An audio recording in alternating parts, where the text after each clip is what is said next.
Hello बच्चों, आज मैं बात कर रहा हूँ, बहुत इंपॉर्टेंट क्वेश्चन है। दो क्वेश्चन आपको लिया गया है ना। दोनों क्वेश्चन आपको मॉडर्न फिजिक्स से ही क्वेश्चन लिया गया है। ये कह रहा है कि a hydrogen atom in ground state absorbs 10.2 electron volt energy. The orbital angular momentum of electron increased by, तो एंगुलर मोमेंटम जो है वो कितना से इंक्रीज करेगा, ये पूछा है आपको। तो आपको पता है कि L बराबर n इंटू एच बटे 2 पाई, हम लोग ऐसे लिखते हैं। अब ये कह रहा है कितना से इंक्रीमेंट किया है, तो डेल्टा L इजिकल टू क्या लिखिएगा, delta n into H divided बटे क्या हो जाएगा 2 पाई। इस तरह से होगा। ओके, कहने का मतलब है कि डेल्टा जो L है, डेल्टा L वो n2 minus n1 into H divided बटे 2 पाई। अब आपको दिख रहा होगा ये कि ये n1 और n2 कहाँ से आएगा। तो देखो यहाँ पे जो एनर्जी दिया हुआ है, एनर्जी वो इस तरह से दिया हुआ, E equal to 10.2 electron volt ऐसे दिया हुआ है। तो E1 बराबर एनर्जी क्या लिखते हैं, माइनस 13.6 इलेक्ट्रॉन वोल्ट डिवाइडेड बटे 1 का स्क्वायर ऐसे लिखते हैं। फार्मूला पैसे होता है ना, E n equal to minus 13.6 electron volt divided बटे एन स्क्वायर हाइड्रोजन एटम के लिए।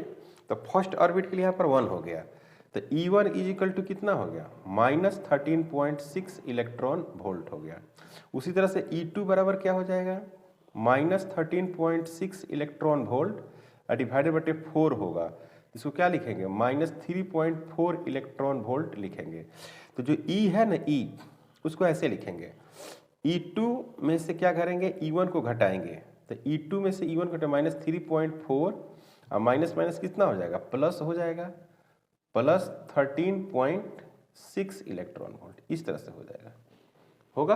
ओके, तो E बराबर जो आएगा आपको, ये कितना आ गया, 10 आ गया। क्या आ गया, 10.2 इलेक्ट्रॉन वोल्ट आया, जो यही आपको दिया हुआ है। इसका क्या मतलब हुआ, इसका मतलब ये हुआ कि N2 इजिकल टू, देखो 10 दिया है ना, 10 पॉइंट दिया हुआ है। इसका मतलब ये हुआ कि N2 इजिकल टू जो है ना वो 2 है, N1 इजिकल टू क्या है, 1 है। इन्हीं का एनर्जी यहाँ पर दिया हुआ है। तो इसी के लिए पूछ रहा है कि एंगुलर मोमेंटम कितना से चेंज करेगा। तो डेल्टा जो L है वो क्या लिखिएगा आप, 2 माइनस 1, ठीक है, यहाँ लिख दिए। और H का वैल्यू हो गया 6.63 10 टू द पावर माइनस 34 और डिवाइडेड बटे यहाँ पर हो गया 2 और पाई का वैल्यू 3.14। इसको सोल्व करेंगे तो क्या मिलेगा, 6.63 10 टू द पावर माइनस क्या होगा 34 और डिवाइडेड बटे कितना हो जाएगा, इसको लिखेंगे तो ये हो जाएगा आपको 8, ये हो जाएगा 2 और ये हो गया 6.28, मतलब कि 1.05 10 to the power minus 34 joule second, यही आंसर होगा। इसको सोल्व करेंगे तो यह मतलब कि इतना से एंगुलर मोमेंटम आपका चेंज कर जाएगा। तो इसमें अगर ऑप्शन अगर देखेंगे तो ऑप्शन आपका फर्स्ट मिल रहा है। देख रहे बच्चों, आंसर जो है फर्स्ट ही आंसर है, तो ये वाला ही आंसर हो गया। ओके, ये क्वेश्चन देखिए, ये क्वेश्चन काफी इंपॉर्टेंट है। Given mass number of gold is 197, density of the gold is 19.7 gram per centimetre cube. Okay, तो Na is equal to 6 into 10 to the power 23। The radius of the gold atom is approximately, gold atom है ना। तो यहाँ पर जो है सबसे पहली बात लिखेंगे कि वॉल्यूम है ना, वॉल्यूम ऑफ 1 ग्राम, मतलब कि ऐसे है 197 ग्राम ऑफ एटम, ठीक है। कितना हो जाएगा volume, volume is equal to लिखेंगे हम लोग डेंसिटी, डेंसिटी बराबर मास बटे वॉल्यूम लिखते हैं, तो यहाँ पर लिखेंगे मास बटे डेंसिटी। मास कितना है 197 ग्राम है, डिवाइडेड बटे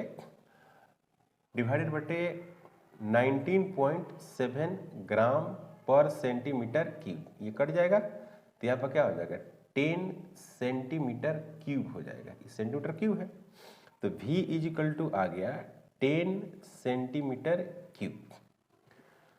क्लियर, यहाँ तक कोई डाउट? मतलब हमने कैलकुलेट कर लिया बच्चियों वॉल्यूम, और वॉल्यूम कितना का है 1 ग्राम एटम के लिए निकाले हैं हम लोग, 1 ग्राम एटम के लिए निकाले हैं, वॉल्यूम जो है 1 ग्राम एटम के लिए है। तो ये जो वॉल्यूम है for 1 gram atom, 1 gram atom. now volume of one atom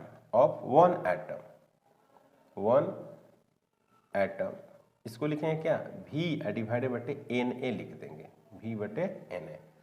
इसको सोल्व करेंगे तो क्या मिलेगा देखिएगा, V इज इक्वल टू सब मीटर में है तो ये है आपको V, यहाँ पर हो जाएगा कितना 10 सेंटीमीटर क्यूब है डिवाइडेड बटे Na मतलब कि 6 × 10⁻23 लिख सकते हैं, ऐसे लिख सकते हैं, इसमें तो कोई डाउट नहीं है। ओके, इसी को अगर आप सोल्व करेंगे तो आप ऐसे लिख सकते हैं V is equal to 1/6 × 10⁻22 centimetre cube, ऐसा लिखा जा सकता है। न्यूक्लियस जो होती है सॉलिड रिजिड, ये सब हो गए सॉलिड और रिजिड होगी।